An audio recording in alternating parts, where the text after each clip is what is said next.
Maligayang pagbisita at pagbabalik po sa ating munting channel. Narito na po, ang karugtong ng ating istorya.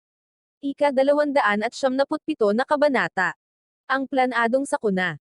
Sa sumunod na araw sa Washington, D.C. Ang araw ay sumikat ng tahimik sa mansyon ng Drake family. Si Reginald ay inayos ang impact sa hindi natuloy na kasal ni David. At ang lahat ay bumalik na sa normal. Alam nila na si Alex ang pinakamatandang anak ng Ambrose family. At si Debbie ay apo ni Joseph Clifton. Pareho silang mula sa importanteng pamilya. Kaya, kahit tinagaw ni Alex ang kanyang mapapang asawa, si David ay kailangan itong itrato ng may paggalang.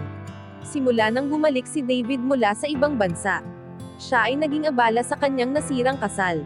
Pero ngayon ay oras na upang bumalik sa kanyang trabaho. Si Reginald ay nagdesisyon na payagan si David na lalong ma-involved sa kanilang family business, ang Fidelity Group. Si Reginald ay sinimulan si David na maging assistant manager, na kung saan ay pwedeng tumaas ang kanyang posisyon. Sa oras na ma-develop ang pagkaunawa sa negosyo, at ma-establish ang credentials, si Reginald ay ibibigay na ang pamamahala ng Fidelity Group dito. Si Reginald ay ibinuhos ang kanyang buong buhay sa negosyo pero ngayon ay pwede na siyang magretiro. Plano niyang mag-travel around the world, habulin ang pagbabasa, at gumawa ng mga charity works sa mga naghihirap na parte ng mundo. Umaasa siya dito. Pero dapat niyang unahin na siguraduhin na ang pagbabago ng kalagayan sa pamumuno ng kanyang anak ay maging maayos sa lalong madaling panahon. Tandaan mo, David, wika nito. Habang bumibiyahe sila sa sasakyan. Bagaman ikaw ay aking anak, marami akong nakasama sa loob ng 30 years na tumulong itayo ang mga negosyo. Kailangan mo silang itrato ng magalang. Si David ay nakikinig mabuti. Ang Fidelity Group ay malaki, at maimpluwensya. Ang pagpapatakbo dito ay malaking pagsasagawa. At si David ay nararamdaman ang pressure. Ang sasakyan ay dumating sa himpilan ng kumpanya, at si Reginald at David ay bumaba. Habang papunta sa conference room, ang mga trabahador ay huminto upang kausapin sila. Sa loob ng room, ang lahat ng pinuno ng department ay nakaupo na sa paligid ng lamesa, at naghihintay sa kanila. Nang pumasok sila, ang lahat ay bumati. Magandang umaga, wika ni Reginald. Umupo, at iniwan si David na nakatayo pa rin. Wala tayong masyadong pag-uusapan ngayong araw, wika ni Reginald. Gusto ko lang ipaalam sa inyo, na ang anak kong si David, ay sasali na sa atin bilang assistant manager, ng marketing department. Mr. Rice, pwede mo ba siyang matulungan? Yes, of course, wika ni Victor Rice. Sinisiguro ko na hindi matatagalan si David na matutuhan ang trabaho. Mabuti, wika ni Reginald. Sumandal siya sa kanyang bangko at tumingin sa lahat. Mag-umpisa tayo sa kadalasan na pagre-report. Pagkatapos ay bumulong ito kay David. Makinig kang mabuti. Gusto niyang maunawaan ni David kung paano pinapatakbo ang negosyo. Ang Fidelity Group ay batay sa bilang ng iba't ibang negosyo. Kasama na ang construction, hospitality, healthcare. Ang kanilang private hospitals ay tumaas ang kita sa loob ng 3 buwan. Ang Fidelity Construction ay nagsimula ng magtrabaho sa freeway expansion, at ang lahat ay maayos, wika ng isang tao na in charge sa proyekto. Ang Fidelity Pharmaceutical ay pumirma ng kontrata na nagkakahalaga ng $30 million upang mag-provide ng mga gamot at medical devices sa 4 na ospital, report ng isang manager.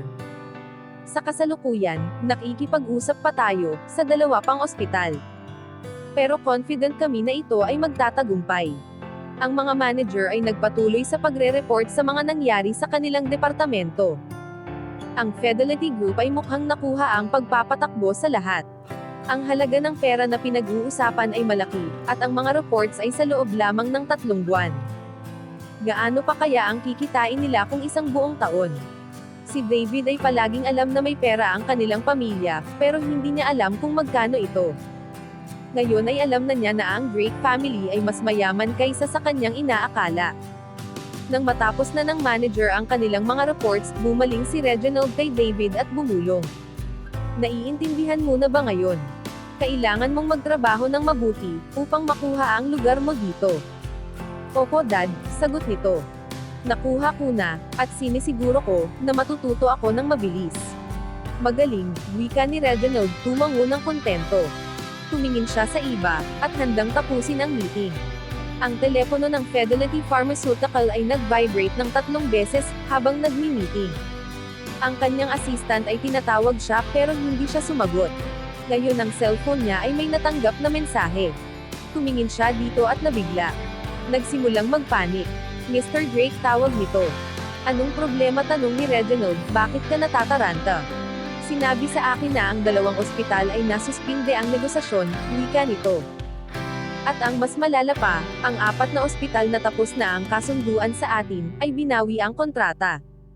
Tumanggi silang tanggapin ang kahit anong medical devices natin. Ano, sigaw ni Reginald. May kakaiba dito, anong nangyayari? Kausapin mo sila. Gamitin mo ang lahat ng kinakailangan, upang bumalik sila sa ating panig. Opo sir, ang taong in charge sa pharmaceutical company ay tinawag ang kanyang assistant, upang alamin kung ano ang nangyayari. Ang ilan pang mga telephone ay nag-ring, at ang manager ng Fidelity Group, at mga sangay ng kumpanya ay nakatanggap ng tawag sa kanilang mga assistant. Sagutin sila, wika ni Reginald na lumalala ang pag-aalala. Ang mga manager ay sinagot ang mga tawag, habang kinakausap ang kanilang mga assistant, lumala ang kanilang pagkabalisa. Wala sa mga tawag ang may magandang balita. Ang lahat ay ini-report ang problema kay Reginald. Mr. Drake, ang gobyerno ay nagbukas ng investigasyon sa Freeway Project. May nagsasabi na gumamit daw tayo ng suhol upang mapanalunan ang kontrata. Ang proyekto ay hindi pwedeng ipagpatuloy hanggat ang investigasyon ay hindi pa natatapos. At ang pagka-delay ay uubos ng malaking halaga sa ating pera. Ang isa sa ating mga ospital ay bumagsak sa health inspection. Sinasabi ng report na ang standard na pangangalaga ay hindi katanggap-tanggap, at ang ilang staff ay walang sapat na kwalifikasyon. Ang Fidelity Healthcare ay binigyan ng malaking multa, at ang ospital ay pinuwersa na ipasara. Ang mga balita ay kumalat na, at ang ating mga kliyente ay nawalan na ng kumpiyansa sa atin. Ang Fidelity Fitness ay inakusahan na nagbebenta ng drugs sa pagpapahusay ng performance sa ating gym. Ang ating fitness center ay kailangan magsara. At ang ating mga miyembro ay kumukuha ng refund. Ang ating top movie star ay gustong i-terminate ang kontrata sa Fidelity Entertainment. Karamihan sa mga sangay ng kumpanya ay nakakaranas ng mga parehong problema. At ang mga perwisyo ay nagkakahalaga ng malaki. Ang lahat ng manager ay nagtataka, at balisa. Paano ang lahat ng kanilang kumpanya ay nagkaroon ng problema ng sabay-sabay? Papaanong nangyayari? Tanong ni David. Ang lahat ng ito ay kakaiba. Mayroon tao na sinasadyang target-in tayo. Si Reginald ay nanatiling tahimik. Sino ang may gawa nito? Pagtataka niya. Sino ang gustong manakit sa aking pamilya? Pero wala siyang maisip na kahit isang tao, na may sama sa kanya ng loob. Palagi niyang iniisip na itrato ng pantay ang mga tao. Kaya paano siya nakasagasa ng taong may kakayahan na manir sa lahat ng kanyang kumpanya, ng sabay-sabay? Ang bawat isa sa inyo ay umalis upang ayusin ang inyong kumpanya, utos niya sa mga executive. Gawin ninyo ang lahat ng inyong makakaya, upang paliitin ang pinsala, at maayos ang reputasyon ng kumpanya. At ipaalam nyo agad sa akin. Yes sir. Ang mga manager ay naglakad palabas. Habang lumalabas, ang isa dito ay tumingin kay Reginald at ngumisi. Si Noah Freeman. Ito ay sumali sa kumpanya mahigit 30 taon na, pero ito ay naiingit kay Reginald. Pareho silang nagbigay ng magkatulad na dami ng oras at effort. Pero si Reginald ay naging isa sa mga pinakamayaman na tao sa Washington DC, habang si Noah ay isa lamang sa mga empleyado nito. Ilang araw ang nakalipas. Si Colin Patterson ay inimbitahan lumabas si Noah, upang uminom, at nakita niya, sa mga kilos nito, na laban siya sa Drake family. Ngayon ang kakampi ni Noah ay ang Patterson family. At plano niyang tulungan na wasakin ang Drake family, kapag dumating na ang tamang oras. Si Noah ay nag-walk out sa Fidelity Group, at nagpunta sa Patterson Villa. Nang makarating siya roon, pumasok siya sa loob, at dinala sa kwarto ni Colin. Nakarinig siya ng mga ungol at daing. Nang itulak niya ang pinto, ang kanyang mga mata ay nanlaki, at napanganga. Hanggang dito na lang po muna. Maraming salamat po sa pakikinig. Pwede po bang humingi ng subscribe? bilang pagsuporta sa ating munting channel. Hanggang sa susunod po muli. Stay safe and God bless.